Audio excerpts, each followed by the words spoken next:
Chromyl chloride test में क्या होगा कि जब हम क्या करते हैं, पोटेशियम डाइक्रोमेट को शांत सल्फ्यूरिक या हाइड्रोक्लोरिक अम्ल के साथ क्या करते हैं, और तथा इसमें क्या कर देंगे, ये साथ में क्या होगा, सल्फ्यूरिक अम्ल डाल देते हैं, है ना। तो हमें लाल भूरे रंग की वाष्प प्राप्त होती है ना। और वही क्रोमिल क्लोराइड टेस्ट होता है ना। ये क्लोराइड आयनों का टेस्ट है बेटा, कि क्लोराइड आयन है या नहीं है ना। तो बताइए, तो पोटेशियम डाइक्रोमेट का फॉर्मूला क्या होता है? K2Cr2O7। गुड। जो पोटेशियम डाइक्रोमेट होता है बेटा, वो होता है K2Cr2O7 होता है ना। और इस पर हम क्या करवाएंगे, पोटेशियम क्लोराइड, किसकी रिएक्शन करवाएंगे, पोटेशियम क्लोराइड, है ना। वैसे तो होता क्या है, हाइड्रोक्लोरिक अम्ल और HCl के करवाते हैं, है ना। हाइड्रोक्लोरिक अम्ल हो गया HCl और सल्फ्यूरिक अम्ल। लेकिन यहाँ पर क्या होता है कि ये क्या बना देता है, KCl बन जाते हैं। तो यहाँ पर क्या होगा, 4 मॉलिक्यूल पोटेशियम क्लोराइड लेंगे KCl के साथ, और क्या होगा, 6 मॉलिक्यूल लेंगे सल्फ्यूरिक एसिड H2SO4।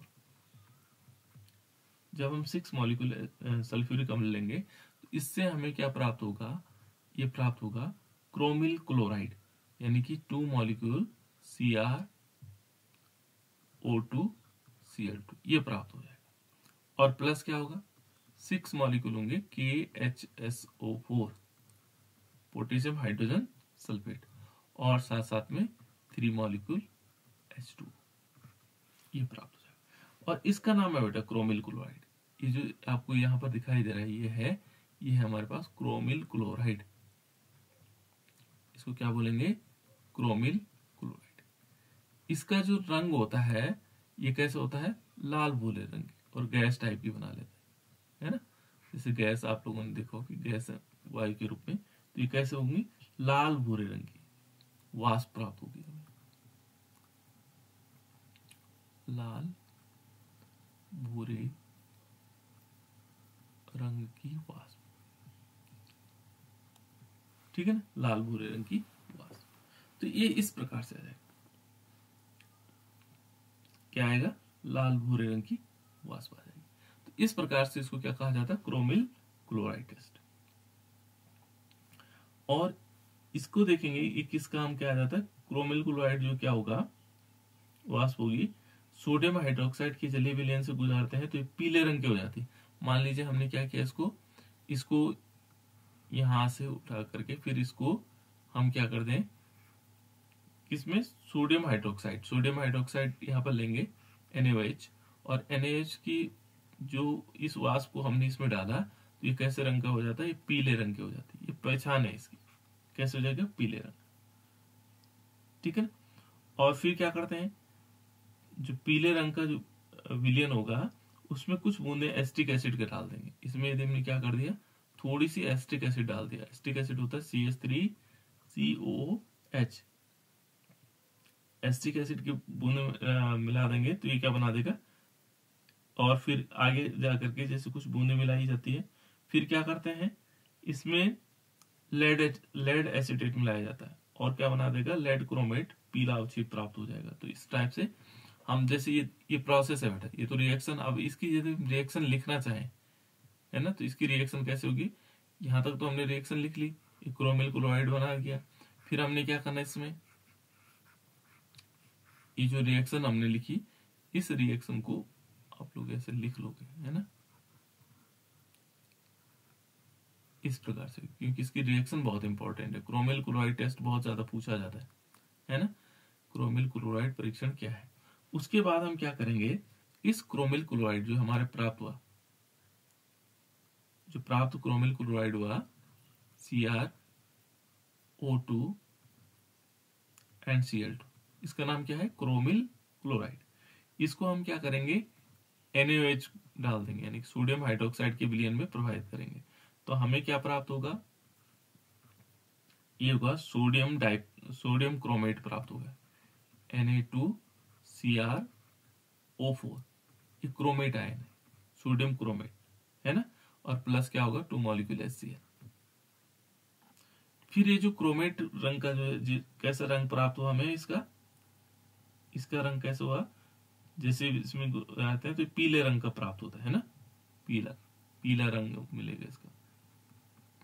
लेकिन फिर क्या करते हैं, यहाँ पर हम जो सोडियम क्रोमेट है Na2CrO4 है ना, CrO4 है, इसको कर लेड एसिटेट डालते हैं इसमें, Pb, और कैसे एसिटेट क्या होगा बेटा, CH3COO की होल ट्वाइस, ये लेड एसिटेट इसमें डालेंगे तो यहाँ पर क्या बना देगा, ये बना देगा लेड क्रोमेट PbCrO4, और प्लस क्या बना देगा, सोडियम एसिटेट CH3COO,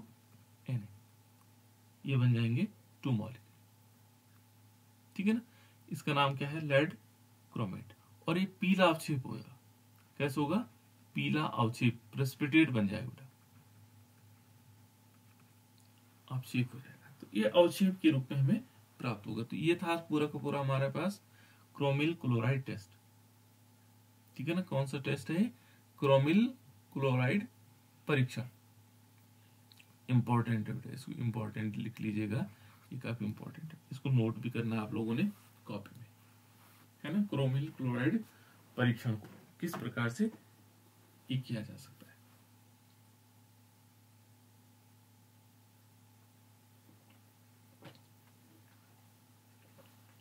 दूसरा है इसमें बेटा हाइड्रोजन पेरोक्साइड के साथ अभिक्रिया। देखो दूसरा क्या है, हाइड्रोजन पेरोक्साइड के साथ अभिक्रिया। तो दूसरा जो हमारे पास होगा, ये हाइड्रोजन पेरोक्साइड के साथ अभिक्रिया किस प्रकार से होनी है।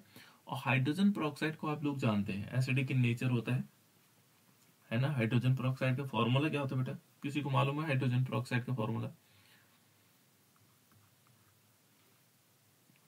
जनरली आप लोगों ने देखा होगा, बहुत सारे लोग क्या करते हैं, बालों को एक अजीब सा कलर दे देते हैं।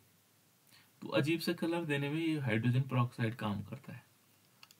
नहीं बोलते हाइड्रोजन लगाओ बालों में, बालों का कलर क्या हो जाता है, जैसे पीले रंग के हो जाते हैं, है ना। तो ये हाइड्रोजन पेरोक्साइड का यूज करते हैं वो लोग।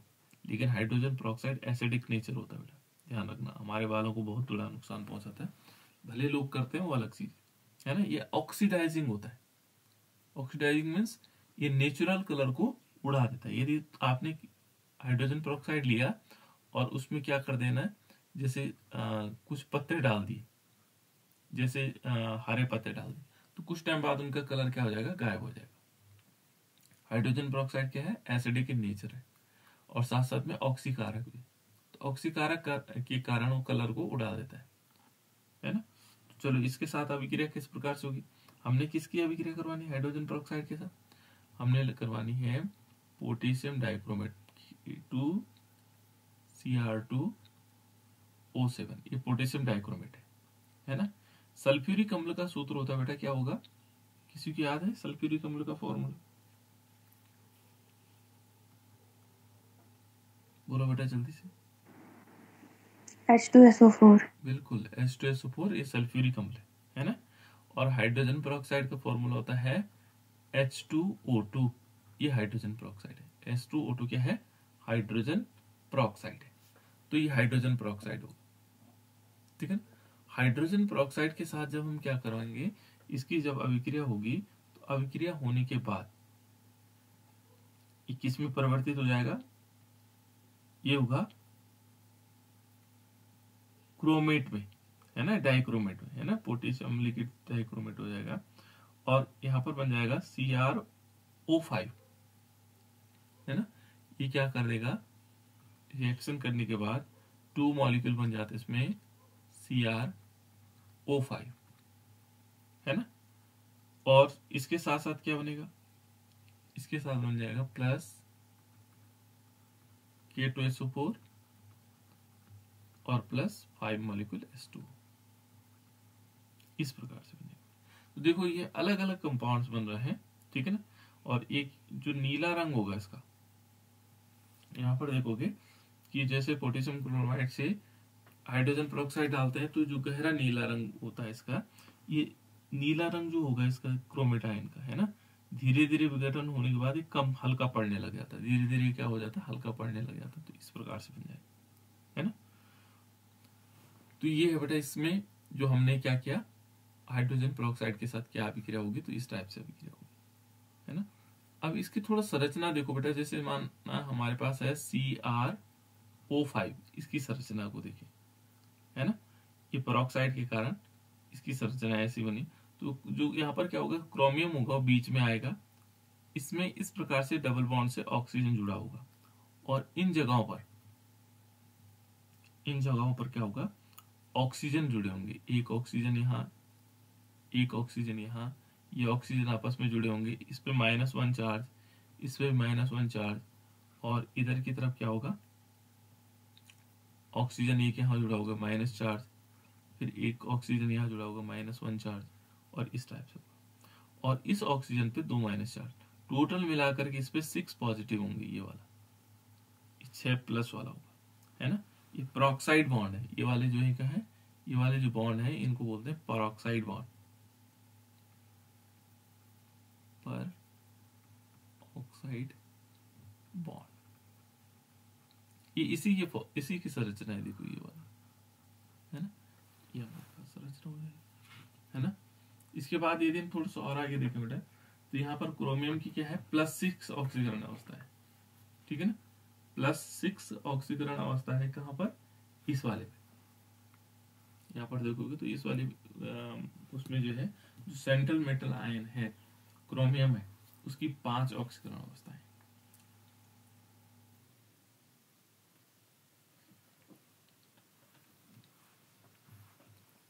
आप थोड़ी सी और आगे चलते हैं बेटा, दो के हमें संरचना जाननी है।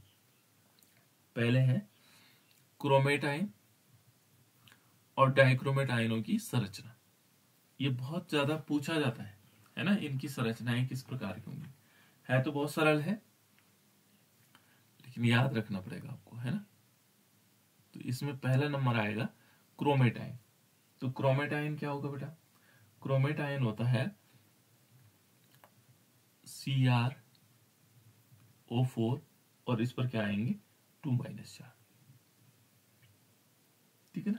तो ये किस प्रकार से होनी है, तो क्रोमियम का ये होगी बेटा, ये टेट्राहेड्रल स्ट्रक्चर टाइप की होता है ना, चतुष्फलकीय संरचना टाइप की होती है।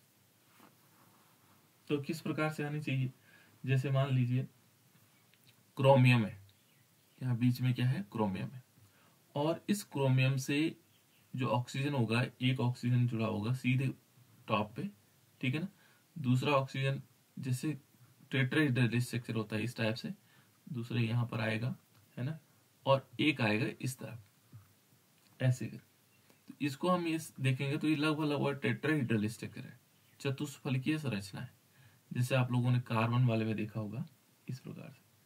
यहाँ पर देखोगे तो इस पूरे मॉलिक्यूल्स पर क्या है, 2 माइनस चार्ज है, तो 2 माइनस चार्ज हम क्या कर देंगे, बाहर की तरफ लगा देंगे, ठीक है ना। इसकी संरचना कैसी है, चतुष्फलकीय है, चतुष्कोणीय है ना, कैसे है, चतुष्कोणीय, 4 जगहों पर। और इसकी जो संरचना का नाम होगा, इस संरचना कैसी है इसकी, चतुष्फलकीय, टेट्राहीड्रल बोलते हैं बेटा इसको, अंग्रेजी में बोलते हैं टेट्राहीड्रल। ये टेट्राहीड्रल स्ट्रक्चर है किसका, क्रोमेट का, है ना। और यदि हम इसमें संकरण देखेंगे तो संकरण कौन सा होगा इसमें, ये होता है sp3 संकरण। इसमें क्या होगा, sp3 संकरण पाया जाता है। संकरण बताएंगे, कुछ बच्चों को नहीं मालूम होगा, बहुत सारा मालूम है संकरण क्या होता है, ठीक है। तो इसमें क्या होगा, sp3 संकरण, चतुष्फलकीय संरचना और sp3 संकरण, ये आ गया। उसके बाद दूसरा है बेटा इसमें डाइक्रोमेट आयन, डाइक्रोमेट आयनों की संरचना। तो जो डाइक्रोमेट आयन होंगे उनकी किस प्रकार की संरचनाएं होंगी, हम इसी में देखते हैं। तो डाइक्रोमेट क्या होता है, ये तो क्रोमेट आयन है, इसको देखोगे तो इसको क्या कहा जाता है, क्रोमेट आयन, क्रोमेट आयन, ये क्रोमेट आयन की संरचना है ना। दूसरा वाला नंबर है डाइक्रोमेट। अब हमें डाइक्रोमेट जानना है, तो ये वाला संरचना हो गई, इसको आप लोग बना लेना। फिर उसके बाद आता है डाइक्रोमेट। तो डाइक्रोमेट का फॉर्मूला क्या है बेटा? डाइक्रोमेट का फॉर्मूला होता है K2Cr2O7। तो डाइक्रोमेट हम इतना ही लेंगे, ये तो बाहर आता ना, ये तो पोटेशियम बाहर की तरफ जुड़ेगा। तो जैसे हमने अभी तक बनाया था, एक मिनट है, मैं वापस आता पहले, आएगा वापस नहीं आएगा शायद, आई थिंक इसमें वापस का ऑप्शन नहीं, चलो कोई बात नहीं। जो हमने संरचना बनाई थी उसके बाहर 2+4 थे ना, 2-4 थे बेटा, तो 2K से जुड़े हुए होंगे। अब जैसे इसमें देखो, इसकी संरचना हमने बनानी, इसकी संरचना हमने क्या करना है कि एक दो तो इसमें क्या है, क्रोमियम है, तो दोनों क्रोमियम को हम लिख लेते हैं। एक क्रोमियम हमने यहाँ पर लिखा, एक क्रोमियम यहाँ पे लिखा, है ना, दो क्रोमियम हमने अलग अलग कर दी, एक क्रोमियम। इसको थोड़ा सही कर देते हैं,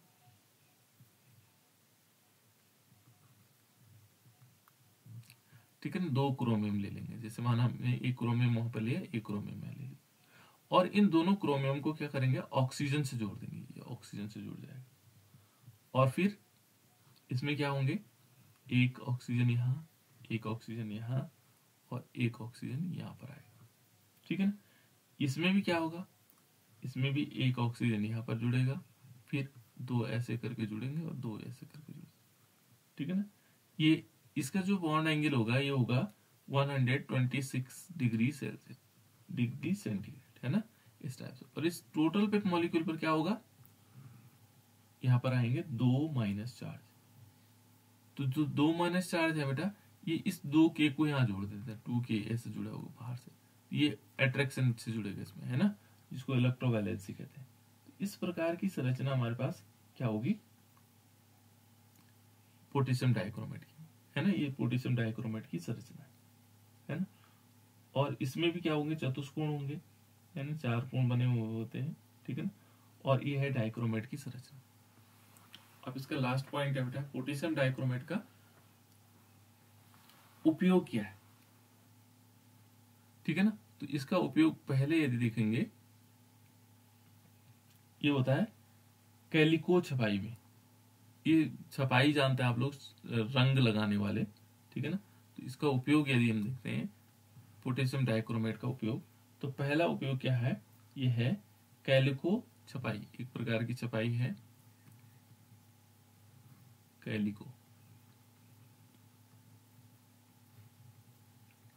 कैलिको छपाई में, है ना। ये हम कह सकते हैं रंजन में, जहां अलग अलग कलर यूज होते हैं, उन कलरों में लगाने के काम आते हैं, ठीक है ना। दूसरा इसका उपयोग कहाँ होता है बेटा, चमड़ा उद्योग में, है ना। चमड़ा जो उद्योग होता है, इसमें कच्चे चमड़े में इसका प्रयोग करते हैं, है ना, चमड़ा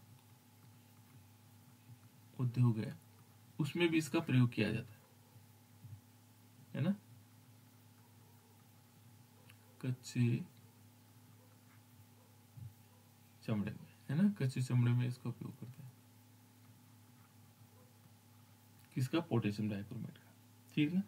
फोटोग्राफी होती थी पहले, अब तो फोटोग्राफी का पैटर्न बदल गया, लेकिन जो फोटोग्राफी होती थी, रील के द्वारा फोटो खींचते थे, तो जो फोटोग्राफी होती थी, है ना, फोटोग्राफी में जो है जिलेटिन का प्रयोग किया जाता, फिर उन रील को धुला जाता था, है ना। तो उस समय के लिए जिलेटिन, ये बहुत पुरानी बात है, जिलेटिन फिल्म को कठोर बनाने में, है ना, जो जिलेटिन फिल्म होती है को कठोर बनाने में प्रयोग किया जाता है। अब इनका उपयोग कठोर बनाने में, अब ऐसे फोटोग्राफी कम बनती है ना, जहां जिलेटिन का प्रयोग करना पड़े। पहले एक डार्क रूम होता था उस जगह पर। और अन्य यौगिक के निर्माण, इसके साथ साथ ये किन किन यौगिकों का निर्माण कर सकता है, अभी हमने देखा भी है। एक तो हमने देखा इसमें क्या क्या चीजें बनाई इसने, क्रोम एलम। क्रोम एलम क्या होता है बेटा, क्रोम एलम होता है K2SO4 और डॉट है Cr2 और SO4 की होल थ्राइड, थ्राइस, ये इसको बोलते हैं और इसमें 24 H2 है, 24 मॉलिक्यूल H2। तो इसको कहा जाता है क्रोम एलम,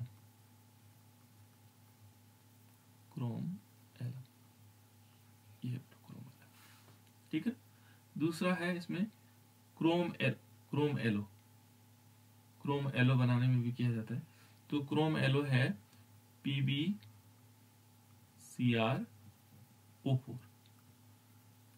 ये थोड़ा बहुत याद रह जाए आप लोगों को तो बढ़िया है, लेकिन इतना हार्ड एंड फास्ट कुछ नहीं है। इसको बोलते हैं क्रोम एलो।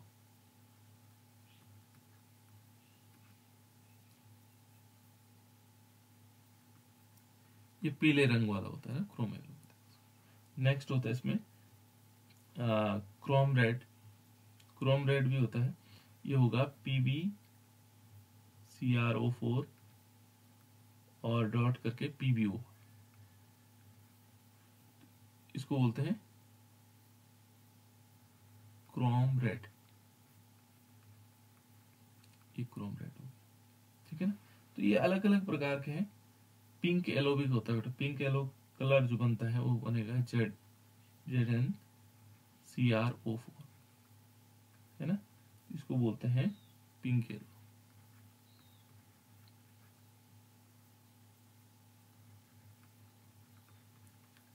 इस प्रकार से ये अलग अलग कलर बनाने में भी इसका प्रयोग किया जाता है, ठीक है ना। अन्य जगहों पर भी इसके अन्य उपयोग हो सकते हैं, ठीक है। ये वाला पार्ट हमारा कंप्लीट होता है बेटा। कौन सा वाला? पोटेशियम डाइक्रोमेट का, है ना। दूसरा पार्ट है इसी यदि देखोगे तो दूसरा है पोटेशियम परमैंगनेट। दूसरा क्या है? Potassium permanganate. अब पोटेशियम परमैंगनेट में मैंने आप लोगों को ये बताया था, ये क्वेश्चन पूछा गया है ना। देखो ये पहला क्वेश्चन यदि देखोगे तो यहाँ कह रहा है पाइरोलूसाइट से हमें क्या बनाना है? KMnO4 बनाना है। ये पिछले साल पूछा गया था 2025 के पेपर में कि पाइरोलूसाइट से KMnO4 बनाना है, ठीक है। तो ये रिएक्शन एक क्वेश्चन था, है ना। तो पहले यदि हम देखते हैं तो पहले बनाने की विधियां होंगी। सबसे पहले हम क्या करेंगे? KMnO4 का निर्माण, है ना, यानी कि फॉर्मेशन ऑफ KMnO4। KMnO4 कैसे बनता है? पहले KMnO4 का पोटेशियम परमैंगनेट का सूत्र क्या होता है? यदि अब दूसरा नंबर है वो पोटेशियम डाइक्रोमेट था, ये है पोटेशियम, इसका नाम है बेटा पोटेशियम परमैंगनेट, पोटेशियम परमैंगनेट। ये पोटेशियम परमैंगनेट है। और पोटेशियम परमैंगनेट का जो फॉर्मूला है वो है KMnO4,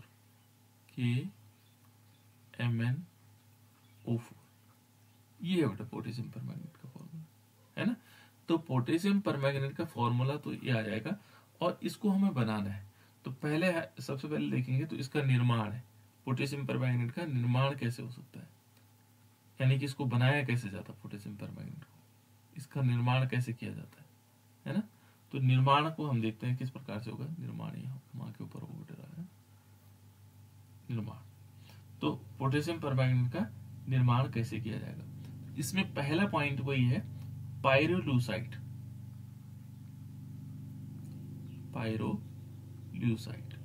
इसमें थोड़ा सा फॉर्मूले क्या करना पड़ते हैं, याद करने पड़ते हैं, है ना। पाइरोलूसाइट और पाइरोलूसाइट का रूपांतरण मतलब उसको परिवर्तित करना है पोटेशियम परमैंगनेट में। पोटेशियम पहले परमैंगनेट से पोटेशियम, पहले हम क्या करेंगे? पाइरोलूसाइट से पोटेशियम मैग्नेट में बदलेंगे। ये मैग्नेट है, किसमें से? पाइरोलूसाइट का हम क्या करेंगे? पोटेशियम परमैंगनेट में परिवर्तन।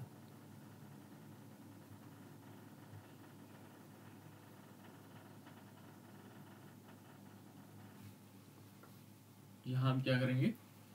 जो पाइरोलूसाइट है इससे हम क्या करेंगे? पोटेशियम मैग्नेट में परिवर्तन करेंगे। तो कैसे परिवर्तन हो सकता है ना। इसके लिए हम सबसे पहले क्या करेंगे बेटा, देखो यहाँ पर हम लेंगे पायरोलुसाइड, और मालूम क्या है पायरोलुसाइड किसे कहते हैं, मैग्नीज ऑक्साइड को कहा जाता है ना। तो हम क्या करेंगे, मैग्नीज ऑक्साइड का चूर्ण लेंगे, ये मैग्नीज ऑक्साइड है ना। इसका नाम क्या है, यहाँ पर देखो ये थोड़ा सा याद करने वाला इसलिए है, थोड़ा अलग है इसमें, है ना, पायरोलुसाइड, याद हो जाएंगे, कोई दिक्कत नहीं है ना, पायरोलुसाइड।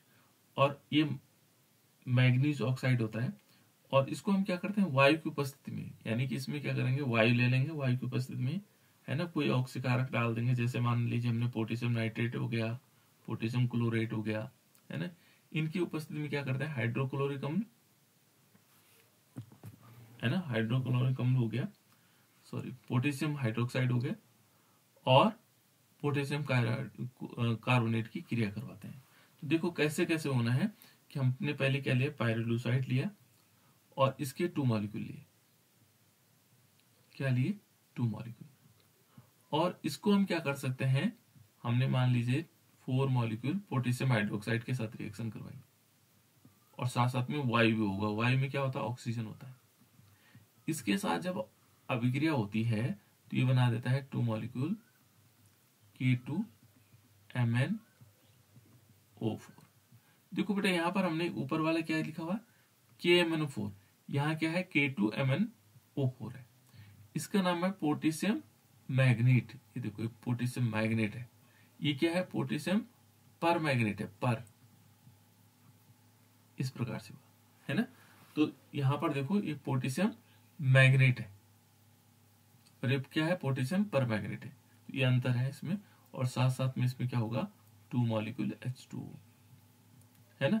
इसका नाम क्या है पोटेशियम मैग्नेट, इस प्रकार से आ जाएगा, ये पोटेशियम मैग्नेट हो जाएगा। दूसरा और जगह से बनाया जा सकता है, हमने मान लीजिए पायरोलुसाइड लेते हैं, जरूरी नहीं कि इसी प्रकार से बनाए, है ना। यहाँ पर हम क्या कर सकते हैं 2 मॉलिक्यूल पोटेशियम कार्बोनेट लेते हैं K2CO3, और इसको भी हम जब वायु के साथ करवाते हैं तब भी हमारे पास इसके लिए कई रिएक्शन है। एक तो हम ये वाली रिएक्शन लिख सकते हैं, या फिर ऐसे भी लिखा जा सकता है, किसके साथ, पोटेशियम कार्बोनेट के साथ। तो यहाँ पर भी क्या बनेगा 2 मॉलिक्यूल बन जाएंगे K2Mn और O4 आ जाएगा, और प्लस क्या होंगे 2 मॉलिक्यूल CO2। ये दूसरी रिएक्शन है, इसमें भी वही बन रहा है, देखो पोटेशियम परमैंगनेट, या तो ऐसा बनाओ या ऐसा बनाओ, या फिर और भी हो सकता है। देखो पायरोलुसाइड से तो बहुत सारी रिएक्शन है ना। हम क्या कर सकते हैं, हमने लिया MnO2, 2 मॉलिक्यूल MnO2, और जब हम 2 मॉलिक्यूल MnO2 लेते हैं फिर यहाँ पर क्या करेंगे, 2 की जरूरत नहीं पड़ेगी इसमें, सॉरी यहाँ नहीं पड़ेगी, ऊपर वाले में जरूरत है। प्लस क्या होंगे 2 मॉलिक्यूल पोटेशियम हाइड्रोक्साइड, देखो फिर पोटेशियम हाइड्रोक्साइड के साथ, लेकिन यहाँ पर क्या करेंगे KNO3 पोटेशियम नाइट्रेट, इसके साथ अभिक्रिया करवाएंगे तो क्या बन जाएगा, देखो यहाँ पर बन जाएगा K2MnO4, या हम साथ साथ में KNO2 बनेगा यहाँ, या KNO3 है बेटा, है ना, ये 3 वाला है, और KNO2 प्लस H2, इस प्रकार। तो देखो यहाँ भी हमारा वही कंपाउंड बन रहा है, कौन सा वाला पोटेशियम मैग्नेट। या फिर एक चौथी और रिएक्शन है, देखो पोटेशियम मैग्नेट बनाने के लिए, पायरोलुसाइड से पोटेशियम मैग्नेट बनाने के लिए बहुत सारी रिएक्शन थी, और पिछले साल एक पूछी गई है ना, तो आप लोग इसको याद भी कर सकते हैं। यहाँ पर 3 मॉलिक्यूल क्या लेंगे MnO2 ले लिया हमने, है ना, और प्लस 6 मॉलिक्यूल पोटेशियम हाइड्रोक्साइड, और KClO3, इसका नाम है पोटेशियम क्लोरेट, है ना। और इसमें क्या करेंगे, इसके साथ जब रिएक्शन होगी तो यहाँ पर 3 मॉलिक्यूल K2MnO4 बन जाएगा, प्लस इसमें क्या निकल जाएगा KCl potassium chloride, plus 3 molecule H2। यहाँ भी वही बना। तो इस प्रकार से हम क्या कर सकते हैं बेटा, बहुत सारे टाइप से हम क्या बना सकते हैं, पोटेशियम मैग्नेट बना सकते हैं। ये पोटेशियम मैग्नेट है, ठीक है ना, पोटेशियम मैग्नेट। तो पोटेशियम मैग्नेट को हम इस प्रकार से बना सकते हैं। इसके आगे देखो बेटा दूसरा नंबर आएगा। अब पोटेशियम मैग्नेट बन गया है ना। हमने क्या किया, सबसे पहले काम हमें तो क्या बनाना है, पोटेशियम परमैग्नेट बनाना है।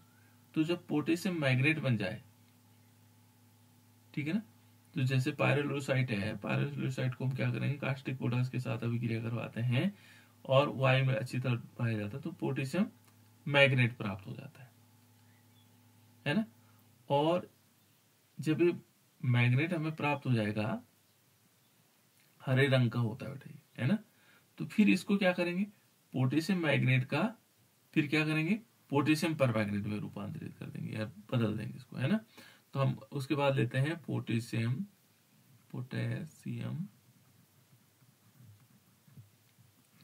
बनाए क्या हमने, पोटेशियम मैग्नेट बनाए, मैग्नेट, पोटेशियम मैग्नेट का जो है हमने क्या किस में परिवर्तन करना है, पोटेशियम, और यहां पर आएगा किस में परिवर्तित करना है, पोटेशियम परमैग्नेट में, परमैग्नेट। देखो यहां हमने में परिवर्तन, अब इसमें परिवर्तन अलग होता है, पोटेशियम मैग्नेट से हमें पोटेशियम परमैग्नेट में परिवर्तन करना है, ठीक है। तो कैसे हो सकता है, तो यहाँ रासायनिक अभिक्रिया हम इसके लिखेंगे जो केमिकल रिएक्शंस है। यहाँ पर हमने लेना 3 मॉलिक्यूल, मान लीजिए K2MnO4, और इसको हम लेंगे 2 मॉलिक्यूल CO2 के साथ, कार्बन डाइऑक्साइड के साथ, और ये किस में परिवर्तित हो जाएगा, ये बन जाएगा 2 मॉलिक्यूल KMnO4, ठीक है ना, KMnO4 बन गया, और प्लस MnO2 अलग निकल गया, MnO2 पायरोलुसाइड कहते हैं इसको यहाँ पे, और साथ साथ में K2CO3 बन गया, और कितने मॉलिक्यूल बने, 2। मैग्नीज ऑक्साइड को हम क्या बोल रहे हैं, पायरोलुसाइड भी बोल। तो देखो बेटा हमारा बन गया कि नहीं बना। तो हमने इस प्रकार से हम क्या बना सकते हैं, पोटेशियम परमैग्नेट बना सकते हैं। दूसरा इसी में देखेंगे, यहां पर हमने लिया K2, ये दूसरी रिएक्शन है बेटा, है ना, इसी के साथ है। देखो पोटेशियम परमैग्नेट हम एक विधि से नहीं कई विधियों से बना सकते हैं, है ना। दूसरे हमने ये लिया K2MnO4, और इस पर हम जब क्लोरीन की रिएक्शन करवाएं Cl2 की, तो तब भी क्या बन जाएगा, तब भी हमारे पास बन जाएगा कि 2 मॉलिक्यूल KMnO4 बन जाएगा, और प्लस क्या हो जाएगा, 2 KCl निकल जाएगा Cl2 के साथ रिएक्शन होकर, तब भी हमारे पास क्या बना, पोटेशियम परमैग्नेट बन गया। तो जो पोटेशियम मैग्नेट है उससे हम क्या बना रहे हैं, पोटेशियम परमैग्नेट बना रहे हैं। तो 3 है, एक तो हम कार्बन डाइऑक्साइड के साथ रिएक्शन करवाएं, एक क्लोरीन के साथ करवाएं, और एक ऑक्सीजन के साथ। 2 मॉलिक्यूल ले लेंगे K2Mn और O4, है ना, और इसके साथ H2O प्लस O3 के साथ, ओजोन, ये ओजोन है बेटा, है ना, O3 मैंने ओजोन के साथ रिएक्शन करवाएंगे, तो हमारे पास बन जाएगा 2 मॉलिक्यूल KMnO4, है ना, और प्लस क्या होंगे, 2 मॉलिक्यूल पोटेशियम हाइड्रोक्साइड निकलेगा, साथ साथ में O2 निकल जाएगा, ऑक्सीजन निकलेगा। इस प्रकार से बन सकता है, ठीक है। तो ये भी क्या बना हमारे पास, ये बन गया पोटेशियम परमैग्नेट, ठीक है ना। तो इस प्रकार से हमने बना दिया बेटा पोटेशियम परमैग्नेट बनाने की विधि है, कैसे कैसे पोटेशियम परमैग्नेट को बनाया जा सकता है।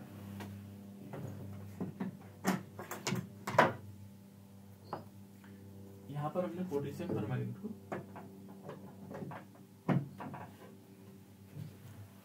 ठीक है ना, पोटेशियम परमैग्नेट,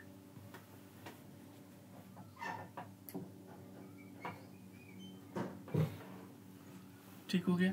अब आगे चलते हैं, फिर इसके बाद अन्य अभिक्रियाएं भी हैं इसमें, है ना, जिनके द्वारा हम क्या बना सकते हैं, पोटेशियम परमैग्नेट। एक है विद्युत अपघटनीय ऑक्सीकरण।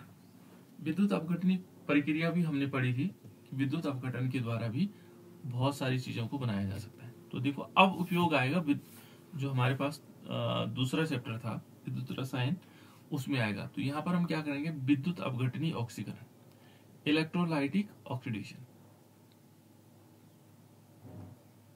विद्युत अपघटनीय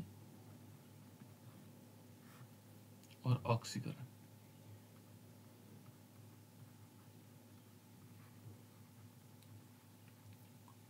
विद्युत अपघटनीय ऑक्सीकरण, इसको कहा जाता है बेटा electrolytic oxidation, electrolytic oxidation, electrolytic oxidation. तो इलेक्ट्रोलाइटिक ऑक्सीडेशन में होता क्या है कि जैसे हमने KMnO4 लिया, हम क्या करते हैं बेटा, इसका वैद्युत अपघटन करते हैं। तो विद्युत अपघटन यहाँ पर हम लेंगे ऐसे करके, जो पायरलूसाइड से हमने क्या बनाया था, पोटेशियम मैग्नेट बनाया था, है ना। तो इसको हम क्या करते हैं, विद्युत अपघटन में ऐसे होता है कि दो रॉड लेते हैं, है ना। इन दोनों रॉड को हम क्या करते हैं, एक यहाँ पर पदार्थ लेते हैं, उस पदार्थ में डाल दिया जाता है, फिर क्या करते हैं, इसके KMnO4 को डालेंगे तो दो भागों में टूट जाएगा, है ना। तो यहाँ पर क्या होगा कि दो पार्ट में कैसे टूटेगा, यहाँ पर जो रिएक्शन होती है कि KMnO4 हम लेंगे, K2MnO4, K2MnO4, इसका नाम क्या है बेटा, इसका नाम है पोटेशियम परमैंगनेट। जब हम इसका विद्युत अपघटन करते हैं, आयनों के रूप में टूटेगा, तो आयनों के रूप में टूटेगा क्या, ये 2K बना देगा, है ना, और प्लस MnO4 और इस पर 2 नेगेटिव चार्ज, ये बन जाएंगे। देखो 2K अलग बन गया और MnO4 2 नेगेटिव चार्ज है। फिर इसमें यहाँ देखो पानी होगा, इसमें H2 पानी के साथ, पानी भी ऐसे दो भागों में टूटेगा। कैसे टूटेगा, देखो यहाँ पर आएगा H पॉजिटिव और प्लस क्या होगा OH नेगेटिव, ये दो भागों में टूटते रहेंगे। ये होगी, ये जो प्रोसेस होती है ये कैथोड पर होती है, हमने कैथोड और एनोड अच्छी तरह पढ़ा हुआ है ना। और ये होता है एनोड पर। एनोड पर क्या होता है बेटा, याद करो, एनोड पर क्या होता है,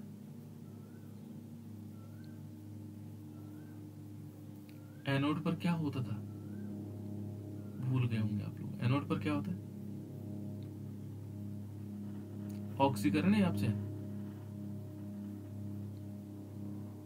क्या होता है बेटा, एनोड पर क्या होता है, ऑक्सीकरण। बिल्कुल, एनोड पर होता है ऑक्सीडेशन। क्या होता है बेटा, ऑक्सीडेशन।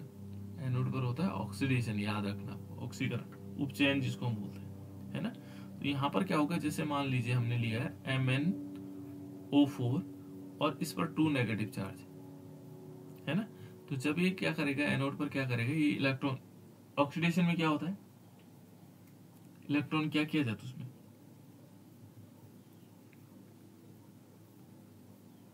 क्या करते हैं बेटा, इलेक्ट्रॉन का, इलेक्ट्रॉन त्यागे जाते हैं, जहां इलेक्ट्रॉन त्यागे जाते हैं वहां ऑक्सीडेशन। तो इसने क्या किया, एक इलेक्ट्रॉन त्याग दिया, ये देखो 2 माइनस थे, अब एक ही माइनस हो गया, है ना। तो इसको बोलते हैं पर मैग्नेट आयन, बैंगनी रंग का होता है पर मैग्नेट आयन, पर मैग्नेट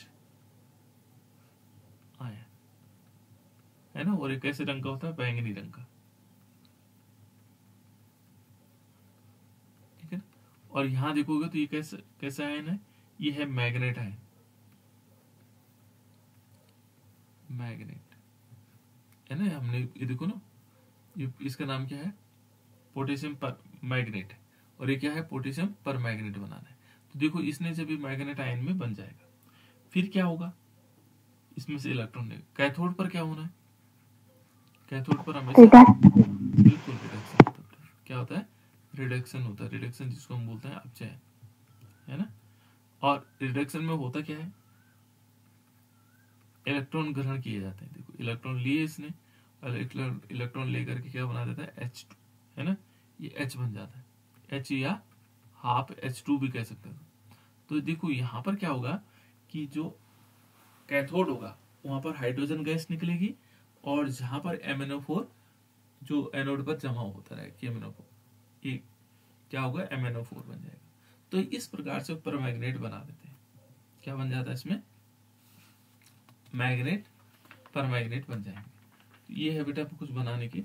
उसके बाद है इसके गुण, प्रॉपर्टीज, है ना। तो प्रॉपर्टीज देखोगे, ये इसके गुण होते हैं। ये कैसे रंग का होता है बेटा? बैंगनी रंग का होता है। जो हमारे पास क्या होगा, पोटेशियम परमैंगनेट होगा, वो कैसे रंग का होगा? बैंगनी रंग का होगा, चमकदार होता है और प्रिज्मेटिक होता है, क्रिस्टल के रूप में दिखाई देता है। प्रिज्म, जैसे प्रिज्म का होता है, क्रिस्टल के रूप में दिखाई देता है, ठीक है ना। और इसका जो जलीय विलयन होगा वो भी बैंगनी रंग का होगा, है ना। ये कुछ गुण है इसके, प्रॉपर्टीज। यदि हम प्रॉपर्टीज के रूप में देखें इसको, प्रॉपर्टीज, है ना, इसकी प्रॉपर्टीज हो जाएंगी, गुण क्या होंगे इसके, है ना। ये बैंगनी रंग का होगा। कैसे रंग का होगा? बैंगनी रंग का होगा। कैसे होगा? बैंगनी रंग का, ठीक है ना। इस प्रकार से।